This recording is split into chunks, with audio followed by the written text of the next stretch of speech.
menjadi masalah di dunia kripto saat ini adalah ada dua kasus kripto bank besar yang mengalami kesusahan likuidasi, yaitu Celsius dan Three Arrow Capital.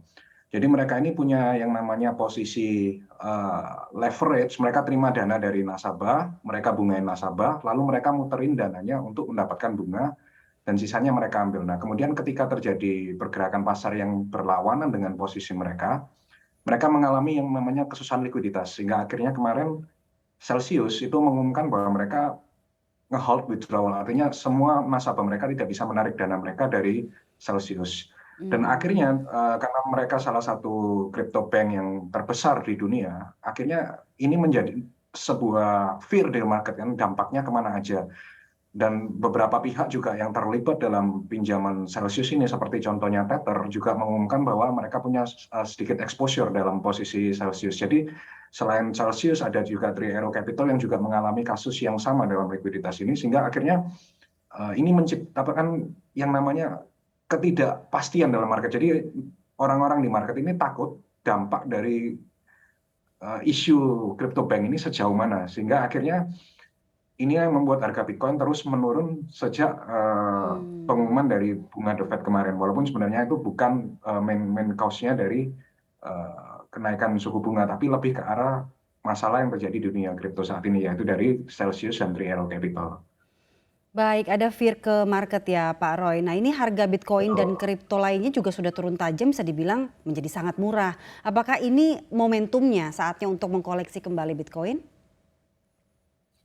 Nah, kita juga masih melihat secara fundamental juga, kita nggak bisa lihat dari arah sentimen aja. Saya sendiri kan, tadi saya sudah pernah bilang bahwa saya main Bitcoin dan kripto sejak 2014, terus sendiri sudah beroperasional sejak 2015 ya. Jadi kita sudah 7 tahun beroperasional dalam market ini. Saya sudah 2 kali melihat bear market.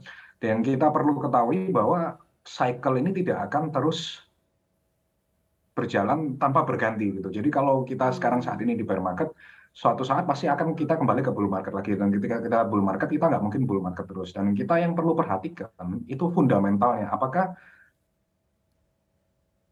fundamental kripto ini semakin bagus atau enggak? Nah, dari sini kita melihat bahwa satu, kemarin telah dirilis data dari on-chain bahwa pengguna Bitcoin yang mempunyai jumlah Bitcoin di atas 0,01 Bitcoin di on-chain itu telah menembus angka 10 juta user di seluruh dunia.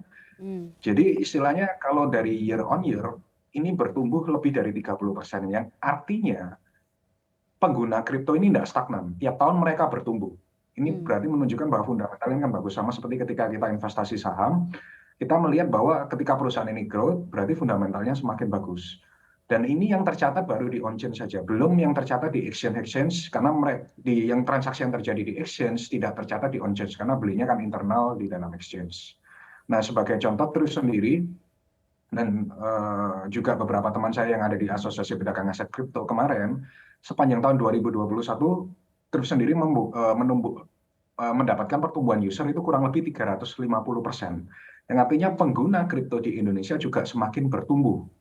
Dan ini tidak stagnan. Nah, dari sini kita melihat bahwa fundamental kripto sebenarnya tidak mengalami masalah. Kemudian yang kedua, kita juga melihat bahwa supply Bitcoin yang beredar saat ini, 7%-nya saat ini sudah dipegang oleh public company. Jadi istilahnya semakin banyak hedge fund, public company yang sudah hold atau memiliki portfolio Bitcoin dalam komposisi investasi mereka. Jadi sebenarnya secara fundamental Bitcoin dan kripto lainnya ini tidak mengalami masalah. Tapi yang terjadi saat ini adalah sentimen negatif atau ketakutan pada pasar terhadap dua kasus tadi yang saya sebutkan, yaitu bahwa dari Three Arrow Capital dan juga Celsius.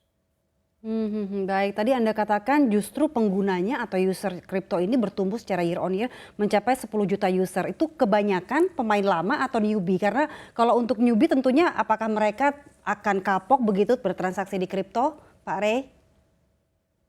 Nah, kebanyakan user baru yang bertumbuh dalam data on-chain itu merupakan semuanya user baru, bukan user lama. Jadi orang yang benar-benar sebelumnya tidak pernah punya exposure terhadap kripto atau tidak punya exposure terhadap Bitcoin, mereka pegang Bitcoin sekarang, dan itu mencapai 10 juta yang tercatat dalam on-chain yang kelihatan ya.